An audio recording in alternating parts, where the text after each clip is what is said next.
வணக்கம் நண்பர்களே, welcome to my channel let's play fantasy. இன்னைக்கு நம்ம என்ன மேட்சுக்கான ப்ரெடிக்ஷன் பார்க்க போறோம்னா ஐபிஎல்ல 17வது மேட்சான குஜராத் வெர்சஸ் பஞ்சாப் மேட்சுக்கான ப்ரெடிக்ஷன் பார்க்க போறோம். நீங்க நம்மளுடைய டெலிகிராம் சேனல்ல ஜாயின் பண்ணல அப்படின்னா மறக்காம ஜாயின் பண்ணிக்கோங்க. லிங்க் டிஸ்கிரிப்ஷன் பாக்ஸ்ல இருக்குது. முக்கியமான அப்டேட் பிளஸ் ஸ்மால் லீக் மற்றும் மெகா கிராண்ட் லீக்கான டீம்ஸ் வந்து நம்ம சேனல்ல வந்து ஃப்ரீயா ப்ரொவைட் பண்ணிட்டு இருக்கோம். சோ மறக்காம ஜாயின் பண்ணிக்கோங்க. அதே போல நீங்க இன்னமும் குபேரா ஃபேண்டசி ஆப்ல ஜாயின் பண்ணல அப்படின்னா ஜாயின் பண்ணிக்கோங்க. இந்த ஆப் வந்து பாத்தீங்கன்னா மத்த ஆப்பை விட உங்களுக்கு வந்து கொஞ்சம் டிஃப்ரெண்டா இருக்கும். அதாவது இந்த 1 player fantasy and 2 player fantasy அப்படிங்கிறது வந்து கொடுத்துருக்காங்க. அதாவது டியோ அப்படின்னு பாத்தீங்க அப்படின்னா 1 பிளேயர் ஃபேண்டசி, ஒரு பிளேயர் செலக்ட் பண்ணி விளையாடக்கூடியது. டியோ ப்ரோல வந்து பாத்தீங்கன்னா அது ஆல்ரெடி எக்ஸ்பிளைன் பண்ணிருப்பேன். அது வந்து 2 பிளேயர் செலக்ட் பண்ணி விளையாடுறது. இப்போ டியோ பாத்தீங்கன்னா நீங்க கேப்டன் போட தேவையில்ல, வைஸ் கேப்டன் போட தேவையில்ல, டீம் கிரியேட் பண்ண தேவையில்ல, ஜஸ்ட் ஒரே ஒரு பிளேயர் செலக்ட் பண்ணா போதும். அது எப்படி ப்ரோ அப்படின்னு கேட்டீங்கன்னா, ஃபார் எக்ஸாம்பிள் இன்னைக்கு ஆர்சிபி வெர்சஸ் லக்னோ மேட்ச்ல போன மேட்ச்ல Virat Kohli, du Plessis, Nicholas Pooran, de Kock, அப்புறம் வந்து பாத்தீங்கன்னா கேஎல் ராகுல். சோ இந்த மாதிரி பாத்தீங்கன்னா நமக்கு வந்து 5 பிளேயர்ஸ் வந்து ஒரு செட்ல வந்து கொடுத்துருவாங்க. இது வந்து ஒரு செட். சோ இதுல வந்து நீங்க ஏதாச்சும் ஒரு பிளேயரை சூஸ் பண்ணா போதும். இன்னைக்கு உங்களுக்கு தேவை இல்ல விராட் கோலி நல்ல ஃபார்ம்ல அடிச்சிட்டு இருக்காரு அப்படின்னு சொல்லி விராட் கோலியை வந்து உங்க இதை நீங்க சூஸ் பண்ணலாம். இல்ல ஒருவேளை உங்க ஆப்போனன்ட் பாத்தீங்கன்னா கேஎல் ராகுல் வந்து சூஸ் பண்ணிருக்காங்க அப்படின்னா நீங்க கேஎல் ராகுல சூஸ் பண்ண முடியாது. கேஎல் ராகுலுக்கு பதிலா நீங்க விராட் கோலி சூஸ் பண்ணலாம். இப்போ ஒருவேளை உங்க ஆப்போனன்ட் விராட் கோலி சூஸ் பண்ணிருந்தாங்கன்னா மீதி உள்ள 4 பிளேயர்ல யாராச்சும் ஒரு ஆள் இன்னைக்கு விராட் கோலியை விட அதிக பாயிண்ட் வாங்கி கொடுத்துருவாரு அப்படின்னு நம்பினீங்கன்னா நீங்க ட்ரை பண்ணலாம். இந்த கிரவுண்ட்ல சின்னசுவாமி ஸ்டேடியம்ல டியூப்ளசிஸ் நல்ல ஆவரேஜ் வச்சிருக்காரு, லக்னோக்கு அகைன்ஸ்ட் நல்ல ஆவரேஜ் வச்சிருக்காரு அப்படின்னு சொல்லி நீங்க விராட் கோலி உங்க ஆப்போனன்ட் ட்ரை பண்ணிருக்கானா நீங்க டியூப்ளசிஸை ட்ரை பண்ணி பார்க்கலாம். அதே மாதிரி தான் இந்த செட்லயும் அப்படிதான் 5 பேர் கொடுத்துருக்காங்களா, நீங்க ஏதாச்சும் ஒரு பிளேயர் வந்து நீங்க ட்ரை பண்ணலாம். ஸ்டோயினிஸோ இல்ல குர்னல் பாண்டியாவோ இல்ல மயங்க் யாதவையோ. சோ 5ல ஒரு பிளேயர் செலக்ட் பண்ணிக்கலாம். உங்க ஆப்போனன்ட் யாரை செலக்ட் பண்ணிருக்காங்கறத பார்த்துட்டு கூட நீங்க செலக்ட் பண்ணலாம். இப்போ நம்ம டீம் போடுறோம் அப்படின்னா நம்ம மேட்ச் ஆரம்பிச்சதுக்கு அப்புறம் தான் நம்ம ஆப்போனன்ட் டீமை பார்க்க முடியும். ஆனா இதுல அப்படி இல்ல. உங்க ஆப்போனன்ட் வந்து ஸ்டோயினிஸ் வச்சு ஜாயின் பண்ணிருக்கானா, இல்ல மயங்க் யாதவ் வச்சு ஜாயின் பண்ணிருக்கானா, இல்ல குர்னல் பாண்டியா வச்சு ஜாயின் பண்ணிருக்கானா, யாஸ்தேல வச்சு ஜாயின் பண்ணிருக்கானா, யாரை வச்சு ஜாயின் பண்ணிருக்கான்னு பார்த்துட்டு கூட நீங்க ஜாயின் பண்ணலாம். இல்ல நீங்க ஃபர்ஸ்டே போய் கூட ஜாயின் பண்ணலாம். சோ இது வரைக்கும் குபேரால ஜாயின் பண்ணல அப்படின்னா மறக்காம ஜாயின் பண்ணிக்கோங்க. ரொம்பவே யூஸ்ஃபுல்லா இருக்கும் உங்களுக்கு. சோ இப்போ வந்து அகமதாபாத் ஸ்டேடியம்கான பிட்ச் ரிப்போர்ட் தான் பார்க்க போறோம். சோ இந்த பிட்ச் ரிப்போர்ட்டை பொறுத்த வரைக்கும் பாத்தீங்கன்னா ஆஃப் சைடு வந்து 66, லெக் சைடும் பாத்தீங்கன்னா 63. சோ ஆஃப் சைடு லெக் சைடை பொறுத்த வரைக்கும் பவுண்டரி லைன் வந்து கம்மி தான்.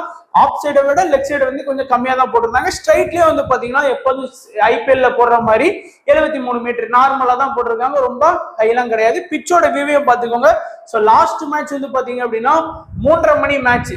சோ அதனால அதுல டியூ ஃபேக்டர் அதெல்லாம் இல்லாத ஒர்க் ஆகாது. சோ ஏன்னா கொஞ்சம் லேட்டா நடக்கிறதுனால இந்த மேட்ச் வந்து பாத்தீங்கன்னா 7:30க்கு ஸ்டார்ட் ஆகிறதுனால கொஞ்சம் டியூ ஃபேக்டர் வந்து கண்டிப்பா இருக்கும் அப்படிங்கிற மாதிரி தான் சொல்லியிருக்கிறாங்க.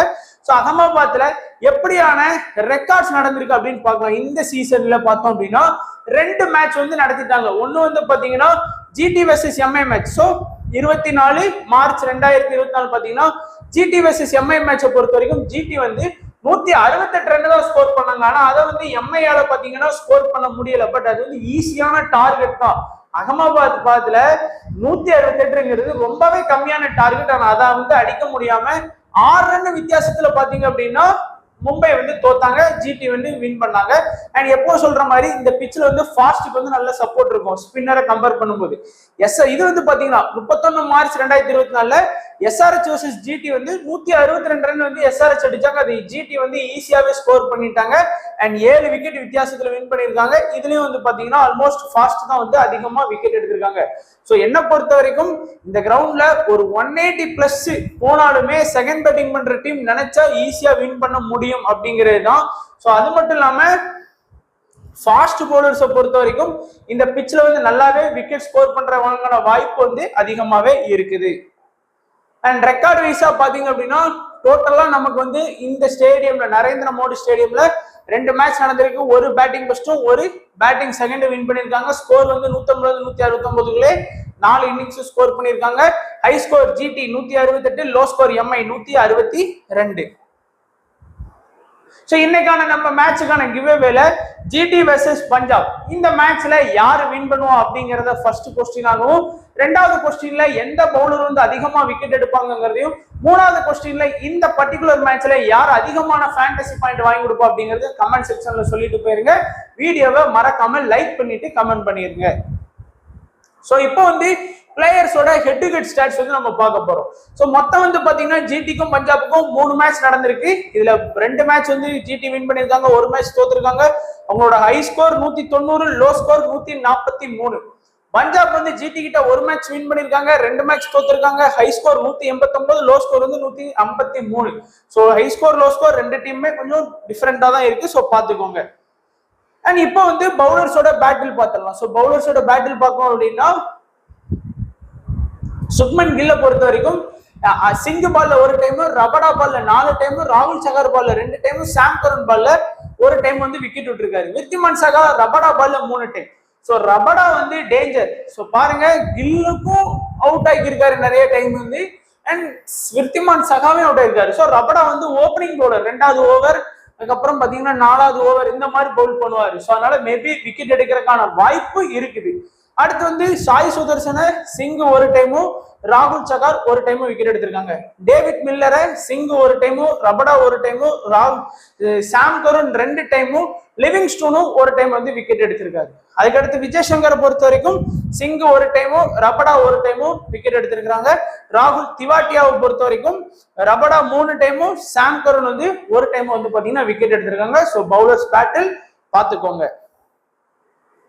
அப்புறம் பார்த்தோம் அப்படின்னா பஞ்சாப் டீம்ஸை பொறுத்த வரைக்கும் 4 பிளேயர்ஸோட பேட்டில் தான் இருக்கு நம்மகிட்ட. ஸோ ஷிகர் தவானை பொறுத்த வரைக்கும் ரஷித் கான் 4, லிட்டில் 1, மோகித் சர்மா 4. ஸோ இதுல வந்து ரஷித் கான் என்னதான் இருந்தாலும் பவர் பிளேக்கு அப்புறம் தான் வருவாரு. மோகித் சர்மாவும் அதே மாதிரி தான். அதனால தவான் அந்த பவர் பிளேயை ஸ்கோர் பண்றதுக்கான வாய்ப்பு அதிகமா இருக்கு. லிவிங்ஸ்டோனை ரஷித் கான் 4, நூர் அகமது வந்து 1 டைம் விக்கெட் எடுத்திருக்கிறாரு. சாம் கருணா, மோகித் சர்மா 1, திவாட்டியா வந்து 1 எடுத்திருக்கிறாரு. அடுத்து ஜித்தி சர்மாவை மோகித் சர்மா வந்து 1 டைம் வந்து அவுட் ஆகியிருக்காரு.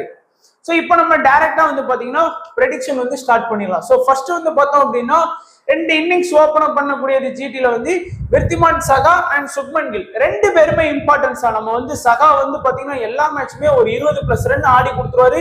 பிளஸ் அவருக்கு வந்து அந்த விக்கெட் கீப்பிங் ஆப்ஷன்ல இருக்கிறதுனால ஒரு அட்வான்டேஜ் இருக்கு. அதனால விருத்திமான் சகா எப்படி பார்த்தாலும் நீங்க ஃபேண்டசில பாத்தீங்க அப்படின்னா ஒரு 40+ பாயிண்ட் வந்து கண்டிப்பா வாங்கி கொடுத்துருவாரு மினிமம். ஏதாச்சும் ஒரு மேட்ச் மிஸ் ஆகலாம், எல்லா மேட்சுமே எல்லாராலையும் பெர்ஃபெக்டா இருக்க முடியாது.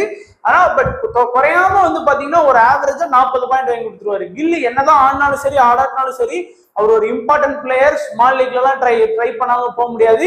இருந்தாலும் 2 மேட்ச் வந்து பாத்தீங்கன்னா 30+ வந்து ஸ்கோர் பண்ணிருக்காரு. சாய் சுதர்சன் எல்லா மேட்சுமே பாத்தீங்கன்னா நல்லாவே ஸ்கோர் பண்ணி கொடுத்திருக்காரு. கம்பேர் டு டாப் ஆர்டர்ஸ் எல்லாரை விட வந்து பாத்தீங்கன்னா ஜிடில அதிக ஸ்கோர் இப்போதைக்கு அவர் தான் பண்ணியிருக்கிறாரு. எல்லா மேட்சுமே நல்லா பொறுமையா ஆடுறதுனால ஸ்கோர் பண்ணிடுறாரு. ஸோ சாய் சுதர்சனும் ரொம்ப இம்பார்ட்டன்ட். அண்ட் ஒமர் சாய் இந்த டாப் 6ல வந்து பாத்தீங்க அப்படின்னா ஒமர் சாய் வந்து பவுலிங் இருக்கு. எல்லா மேட்சுமே பாத்தீங்கன்னா மினிமம் 3 ஓவர் கட்டாயமா வந்து பாத்தீங்கன்னா பவுல் பண்ணிடுறாரு. அது ஒரு அட்வான்டேஜ். அதுல விக்கெட் எடுத்தாருன்னா அது ஒரு பிளஸ் அவருக்கான பேட்டிங் வாய்ப்பு வந்து பாத்தீங்கன்னா இருக்கு. ஆனா பேட்டிங் சார்ஜ் கரெக்டா சொல்ல முடியாது. ஏன்னா திடீர்னு டேவிட் மில்லரு, விஜய் சங்கர் இவங்களுக்கு அப்புறம் தான் ஒமர் சாய் வர்ற மாதிரி இருக்கு. சில அன்னைக்கு 1 டவுனே வர்றாரு, 2 டவுனே வர்றாரு. ஸோ அதனால அதுவும் கொஞ்சம் கவனமா பார்த்துக்கோங்க. பட் கம்ப்ளீட்டா 3 ஓவர் அவர் இருக்கிறதுனால 18 பால் பண்றதுனால நம்ம வந்து ஒமர் சாய்க்கு வந்து இம்பார்ட்டன்ஸ் கொடுக்கலாம். அடுத்து டேவிட் மில்லர் ஸ்ட்ராங்கான ஒரு மிடில் ஆர்டர். லாஸ்ட் மேட்ச் வந்து பாத்தீங்கன்னா அவர் தான் ஸ்கோர் பண்ணாரு ஒரு 44 ரன்னு. விஜய் சங்கர் இது வரைக்கும் ஒரு மேட்ச் கூட வந்து பாத்தீங்கன்னா 20+ ரன் வரைக்கும் தாண்டவே இல்லை. 15+ கூட இன்னும் தாண்டவே இல்லை. ராகுல் திவாட்டியாவை பொறுத்த வரைக்கும் ஏதாச்சும் ஒரு மேட்ச் வந்து பாத்தீங்கன்னா இவருக்கு வசமா சிக்கும். அது எந்த மேட்ச்னு சொல்ல முடியாது. ஏன்னா அந்த மாதிரி தான் இவர் ஸ்கோர் பண்ணுவார். எல்லா மேட்சுமே கன்சிஸ்டன்சியா ஆடக்கூடிய பிளேயர் கிடையாது. பேட்டிங் சான்ஸும் கிடைக்குமாங்கிறதும் கொஞ்சம் டவுட் தான். அந்த மாதிரி உள்ள பிளேயர். அடுத்து ரஷித் கான் கம்ப்ளீட்டா 4 ஓவர் பவுலிங் பண்ணக்கூடிய பவுலிங் ஆப்ஷன்ல இருக்கக்கூடியதுல முதல் பிளேயர் வந்து ரஷித் கான். 2வது வந்து பாத்தீங்கன்னா மோகித் சர்மா. ஸோ இவங்களாம் வந்து பாத்தீங்கன்னா என்னதான் ஆனாலும் சரி, யார் வீடு என்னன்னு போனாலும் சரி அப்படின்னு சொல்லுவாங்க நம்ம ஊர்ல. அந்த மாதிரி கண்டிப்பா பாத்தீங்கன்னா மோகித் சர்மா, ரஷித் கான் வந்து 4 ஓவர் பவுலிங் பண்ணிடுவாங்க. ஸோ இம்பார்ட்டன்ஸ் வந்து இன்க்ரீஸ் பண்ணிக்கோங்க. அது மட்டும் இல்லாம உமேஷ் யாதவ் பொறுத்த வரைக்கும் மினிமம் 2ல இருந்து 3 ஓவர் பவுலிங் பண்றாரு. விக்கெட் வந்து பாத்தீங்கன்னா ஏதாச்சும் ரொம்ப ரேரா தான் எடுக்காரு. முதல் மேட்சே லக்கு தான் எம்ஐக்கு அகேன்ஸ்டா. 2ஆம் மேட்ச்ல விக்கெட் எடுக்கல. 3ஆம் மேட்ச் எஸ்ஆர்எஸ்க்கு அகேன்ஸ்டா ஒரு விக்கெட் எடுத்தாரு. நூர் அகமது அவரும் பாத்தீங்கன்னா எனக்கு தெரிஞ்சு 3ல இருந்து 4 ஓவர் கம்ப்ளீட்டா பவுலிங் பண்ணிடுவாரு. அது மட்டும் இல்லாம விக்கெட் டேக்கிங் பவுலர் தான் நூர் அகமது. கண்டிப்பா ஒரு விக்கெட்ல இருந்து 2 விக்கெட் எடுத்துருவாரு. அடுத்து நல்கண்டே பொறுத்த வரைக்கும் பெருசா பவுலிங் ஆப்ஷன் கொடுக்கறதுக்கான வாய்ப்பு இல்லை. அதிகபட்சமா 2ல இருந்து 3 ஓவர் தான் இவருக்கு. ஃபுல்லா கம்ப்ளீட்டா 4 ஓவர்லாம் பவுலிங் பண்றதுக்கான வாய்ப்பு இருக்காது. அடுத்து பார்த்தோம் அப்படின்னா பஞ்சாப் டீம். ஸோ பஞ்சாபை பொறுத்த வரைக்கும் மூணு மேட்ச் ஆடி ஒன்று தான் வின் பண்ணியிருக்காங்க, 2 மேட்ச் தோத்துட்டாங்க. இந்த மேட்ச் தோக்கிறதுக்கான வாய்ப்பு தான் அதிகமா இருக்கு ஜிடில. அதுவும் அவங்க கிரவுண்ட்ல வின் பண்றது கஷ்டம். ஸோ ஷிகர் தவான், பேஸ்டோ 2 பேருமே லாஸ்ட் 70 ரன் 42 ரன் அடிச்சுமே லக்னோ கிட்ட வந்து பாத்தீங்க அப்படின்னா போராடி வந்து தோத்தாங்க. ஏன்னா எந்த ஒரு மிடில் ஆர்டருமே சரியா பெர்ஃபார்ம் பண்ணாத காரணத்தினால தவான் அண்ட் பேஸ்டோ நல்லாவே இன்னிங்ஸ் ஆடுறாங்க. அதுவும் குறிப்பா இந்த சீசன்ல வந்து தவான் நல்லாவே ஆடுறாரு. ஃபர்ஸ்ட் 2 மேட்ச் வந்து பேஸ்டோ ஃபிளாப்பான ரிசல்ட் கொடுத்தாலும் அடுத்த மேட்ச் வந்து நல்லாவே ஸ்கோர் பண்ணிட்டாரு. சிம்ரன் சிங்கை பொறுத்த வரைக்கும் அந்த 20+ இந்த மாதிரி 2 தான். அடுத்து 30+ அதிகபட்சமா எவ்வளவுதான் அவரால் ஸ்கோர் பண்ண முடியும். ஆனா ஏதாச்சும் ஒரு மேட்ச் பாத்தீங்கன்னா 100 கூட அடிப்பாரு. லாஸ்ட் இயர்ல அந்த மாதிரிலாம் அடிச்சிருக்கிறாரு. பட் நல்லா அதிரடி ஆடக்கூடிய பிளேயர். வந்தா வருது போனா போகுது. லாஸ்ட் மேட்ச் கூட பாத்தீங்கன்னா 8 பால்லையோ 9 பால்லையோ 19 அடிச்சு அவுட் ஆயிட்டாரு. அடுத்து சாம் கருண் நல்ல ஒரு ஆப்ஷன்ல இருக்காரு. ஏன்னா நமக்கு வந்து பேட்டிங் பிளஸ் பவுலிங் பண்ணி கொடுக்கக்கூடிய ஒரு பிளேயர் சாம் கருண். இது வரைக்கும் 3 மேட்ச் ஆடி 3 மேட்சுமே பெஸ்ட் பாயிண்ட் வாங்கி கொடுத்திருக்காரு. லாஸ்ட் மேட்ச் டக் அவுட் தான் இருந்தாலும் 3 விக்கெட் எடுத்துட்டாரு. அதுக்கு முந்தின மேட்ச்ல 23 ரன் பிளஸ் 1 விக்கெட். அதுக்கு முந்தின மேட்ச்ல விக்கெட் எதுவும் எடுக்கல, பிளஸ் ஒரு 63 ரன் அடிச்சாரு. ஸோ அதனால சாம் கருணோட இம்பார்ட்டன்ஸ் வந்து பாத்துக்கோங்க. ஜித்தி சர்மா லாஸ்ட் சீசன்ல நல்லா ஆடினாரு. எல்லா மேட்சுமே பாத்தீங்கன்னா 30+ ரன் வாங்கி கொடுத்துட்டு இருந்த ஜித்தி சர்மா இந்த சீசன்ல சொல்ற லெவலுக்கு வந்து பாத்தீங்கன்னா பெருசா ஆடை கொடுக்கல அப்படிங்கறதுதான் இது கேள்விக்குறியா இருந்த மாதிரி இருக்குது. அடுத்து பார்த்தோம் அப்படின்னா லிவிங்ஸ்டோன் வந்து லாஸ்ட் மேட்ச கொஞ்சம் இன்ஜுரி ஆன மாதிரி தான் இருந்தாரு. சிங்கிள் ரன்லாம் அடிக்காம சும்மா 4-6 அந்த மாதிரி தான் ட்ரை பண்ணிட்டு இருந்தாரு. ஏன்னு தெரியல. ஸோ ஒருவேளை மேபி இன்ஜுரியா கூட இருக்கலாம். அடுத்து வந்து பாத்தீங்கன்னா சஷாங்க் சிங் வந்து இதெல்லாம் உப்புக்கு ஜப்பானிங்கிற மாதிரி தான். எங்க ஊர்ல இந்த சும்மா டீம் எடுத்து போடும்போது ஆள் கம்மியா இருந்தா நீ உப்புக்கு ஜப்பானி மாலை அந்த மாதிரி தான் எடுத்து வச்ச மாதிரி எடுத்து வச்சிருக்காங்க. ஒரு நல்ல பிளேயர் வந்து ட்ரை பண்ணி பார்க்கலாம். நான் இதுக்கு முன்னாடி சீசன்லயும் SRHல பாத்துட்டேன். அவங்களும் உப்புக்கு ஜப்பானியா தான் வச்சிருந்தாங்க. இவரை வந்து இப்பவும் பாத்தீங்கன்னா பஞ்சாப்லயே வந்து 3 மேட்ச் ஆகி 30 ரன் ஸ்கோர் பண்ணி கொடுத்திருக்கிறாரு. வேற எதுவுமே பெருசா பண்ணல. அடுத்து ரபடா வந்து பாத்தீங்கன்னா கண்டிப்பா 4 ஓவர் போலிங் பண்ணிடுவாரு. யார் வீடு என்னன்னு போனாலும் சரி அந்த மாதிரி ரபடா வந்து கண்டிப்பா 4 ஓவர். ஹார்பிட் பாரு, ராகுல் சகார் 2 ஸ்பின்னருமே பாத்தீங்கன்னா இன்னைக்கு வந்து பிச்சில் வந்து ஸ்பின்னுக்கு சப்போர்ட் இருக்கும் அப்படின்னு சொன்னா 2 ஸ்பின்னர்ல யாராச்சும் ஒரு ஸ்பின்னருக்கு இம்பார்ட்டன்ஸ் கொடுங்க. குறிப்பா என்னை பொறுத்த வரைக்கும் பாத்தீங்கன்னா ராகுல் சகார் ஆப்ஷன் வந்து பெஸ்டா இருக்கும். ஏன்னா எல்லா மேட்சும் ஒரு விக்கெட் எடுத்து கொடுத்துருவாரு அப்படிங்கிற நம்பிக்கை இருக்கு. ஸோ ஹார்பிட் பாரும் நல்லாவே விக்கெட் எடுத்திருக்கிறாரு. ஸ்பின் ஒர்க் ஆகும்னா சப்போர்ட் பண்ணணும் அப்படின்னா 2 யாராச்சும் ஒருத்தருக்கு. இல்ல அப்படின்னா ரபடா, ஹர்ஷல் பட்டேல், சிங்கி, சாம் கருண் இந்த 4 பேரையுமே தூக்கிடுங்க. ஏன்னா சாம் கருண் வந்து ஆல்ரவுண்டர் லிஸ்ட் வந்துருவாரு. இந்த 3 பவுலர்ஸுமே டேஞ்சர் தான். ஏன்னா எல்லா மேட்சுமே விக்கெட் எடுத்து கொடுக்கக்கூடிய பவுலர்ஸ் தான். மினிமம் பாயிண்ட்ஸ் வந்து வாங்கி கொடுத்துருவாங்க. ஸோ அதனால சிங்கு, ஹர்ஷல் பட்டேல், ரபடா, சாம் கருண், தவான், பேஸ்டோவா, ஜித்தி சர்மாவா, லிவிங்ஸ்டோனாங்கிறத நீங்களே சூஸ் பண்ணிக்கலாம். 3ல யார் வேணாலும் நீங்க பிக் பண்ணிக்கலாம். ஸோ இப்போ நம்மளுடைய சேஃபான ஸ்மால் லீக் டீம் பார்த்தீங்கன்னா உங்களுக்கு கண்டிப்பா டீம்ஸ் எடுக்கலாம். ஸோ விருத்திமான் சாகா, சுக்மன் கில்லி, சாய் சுதர்சன், ஒமர் ஜாய், ரஷித் கான், அடுத்து வந்து பாத்தீங்கன்னா மோகித் சர்மா. ஸோ டீம் வந்து நல்லா ஸ்ட்ராங்கா தான் நம்ம வந்து கிரியேட் பண்ணிருக்கோம். அதாவது பாத்தீங்கன்னா ரஷித் கானும் மோகித் சர்மாவும் கட்டாயமா வந்து பாத்தீங்கன்னா 4+4 பவுல் பண்ணிடுவாங்க. ஒமர் ஜாய் +2 பவுல் பண்ணாலுமே நமக்கு வந்து 10 ஓவர் ஆச்சு. ஒருவேளை உங்களுக்கு வந்து இன்னைக்கு வந்து கொஞ்சம் பேஸ்டோ வந்து அவுட் ஆயிடுவாரு அப்படிங்கிற பட்சத்துல போனீங்க அப்படின்னா அந்த இடத்துல நூர் அகமடை வந்து ட்ரை பண்ணுங்க. ஏன்னா நூர் அகமட் வந்து மினிமம் 30+ பாயிண்ட் வந்து வாங்கி கொடுத்துருவாங்க. ட்ரை பண்ணி பாருங்க. அடுத்து ஷிகர் தவான், சாம் கருண், ரபடா சிங் வந்து சேஃபான ஆப்ஷன். இந்த பேஸ்டோ இடத்துல மட்டும் 100 அகமட் எடுக்கலாமா வேணாங்கிறத நீங்களே டிசைட் பண்ணிக்கோங்க. கேப்டன் வந்து சாம் கருண், வைஸ் கேப்டன் ஒமர் ஜாய் பெஸ்டா இருக்கும். அதாவது பேட்டிங் பிளஸ் போலிங் டபுள் ஆப்ஷன்ல வந்து பாத்தீங்கன்னா இந்த 2 பேருமே இருக்கிறாங்க. இல்ல கொஞ்சம் ரிஸ்கா போகணும்னு நினைச்சீங்கன்னா சுக்மன் கில்லு, மோகித் சர்மா, ரஷித் கான் இவங்க எல்லாருக்கும் பாத்தீங்கன்னா ஒரே ஆப்ஷன் தான் இருக்கு. பெஸ்டா பெர்ஃபார்ம் பண்ணிட்டாங்கன்னா நல்லா ரிசல்ட் கிடைக்கிறதுக்கான வாய்ப்பு இருக்கு. கில்லு வந்து ரொம்பலாம் ரன் தேவையில்லை, 40+ ரன் அடிச்சா கூட நமக்கு போதும். அதே மாதிரி மோகித் சர்மா 2 விக்கெட் எடுத்தா போதும், நம்ம வந்து வின்னிங் ஜோன்குள்ள போயிடலாம். கொஞ்சம் ட்ரம்ப் பிக்கா வந்து சிங்கு, ஹர்ஷல் பட்டேல், சகா, சாய் சுதர்சன், ஹார்பிட் பார்லாம் கொஞ்சம் இந்த மாதிரி பிளேயர்ஸையும் கொஞ்சம் வந்து ஃபோக்கஸ் பண்ணுங்க. அப்பதான் வின் பண்ண முடியும். சும்மா நம்ம வந்து அந்த ஹை பெர்சன்டேஜ் உள்ளவங்க மேலதான் நம்மளோட கண்ணு வந்து போகும். லோ பெர்சன்டேஜ் உள்ள பிளேயர்ஸையும் கொஞ்சம் ட்ரை பண்ணி பாருங்க. கிராண்ட் லீக் போடுறவங்க வந்து இந்த விஜய் சங்கர், திவாட்டியா இந்த மாதிரி பிளேயர்ஸ் எல்லாம் எல்லா டீம்லுமே எடுக்க சொல்ல. ஒரு 10 டீம் போறீங்க அப்படின்னா அட்லீஸ்ட் ஒரு டீம்ல திவாட்டியாவை ஏதாச்சும் ஒரு வைஸ் கேப்டன் ஏதாவது ட்ரை பண்ணி பாருங்க. மேபி அவர் ஒரு வேலை ஏதாச்சும் ஒண்ணு பண்ணிட்டாருன்னா அந்த ஒரு டீம் வந்து உங்களுக்கு ஒன் சைடா ஸ்வீப் பண்ணி கொடுக்கும். ஆனா அந்த டீம்ல வந்து திவாட்டியாவை வைஸ் கேப்டனா ட்ரை பண்ண டீம்ல வந்து கேப்டனா வந்து ஒரு மோகித் சர்மாவையோ இல்ல ஒரு ரஷித் கானையோ இல்ல ஒரு கில்லியோ ட்ரை பண்ணுங்க. ஏன்னா அந்த வின்னிங் ஜோனுக்குள்ள போகணும் நம்ம. அப்பதான் என்ட்ரி பீஸ் கட்டினா என்ட்ரி பீஸ் கிடைக்கும். ஸோ எல்லாமே ரிஸ்க் எடுக்கக்கூடாது. அந்த டீம்ல போயிட்டு நீங்க வந்து விஜய் சங்கரை கேப்டன் ஆகவும் வைஸ் கேப்டனா திவாட்டியாவும் ட்ரை பண்ணீங்க அப்படின்னா லாஸ் ஆயிரும். அதனால கவனமா கேப்டன் வைஸ் கேப்டன் வந்து ட்ரை பண்ணி என்ட்ரி சோனுக்குள்ள போறதுக்கும் ஐடியா இருக்கு, அதுவும் பண்ணணும். ஸோ அதில் கவனமா இருந்துக்கோங்க. கிராண்ட் லீக் டீம்ஸ்க்கான வீடியோவும் நம்ம அப்லோட் பண்ணுவோம் ஒரு சேனல்ல. ஸோ அதுக்கும் தொடர்ந்து சப்போர்ட் பண்ணுங்க. அதுல எல்லா பிளேயர்ஸோட ஸ்டாட்ஸும் நம்ம கொடுத்துட்டு இருக்கோம். இந்த பிச்சில் எப்படி பெர்ஃபார்ம் பண்ணியிருக்காங்க, ஜிடி பிளேயர்ஸ் வந்து எப்படி பஞ்சாப் கூட பெர்ஃபார்ம் பண்ணியிருக்காங்க அப்படிங்கிற எல்லா ஸ்டாட்ஸுமே நம்ம கொடுத்துருக்கோம். ஃபர்ஸ்ட் இன்னிங்ஸ்ல எப்படி பெர்ஃபார்ம் பண்றாங்க, செகண்ட் இன்னிங்ஸ் பேட்டிங்ல எப்படி பெர்ஃபார்ம் பண்றாங்கிறது.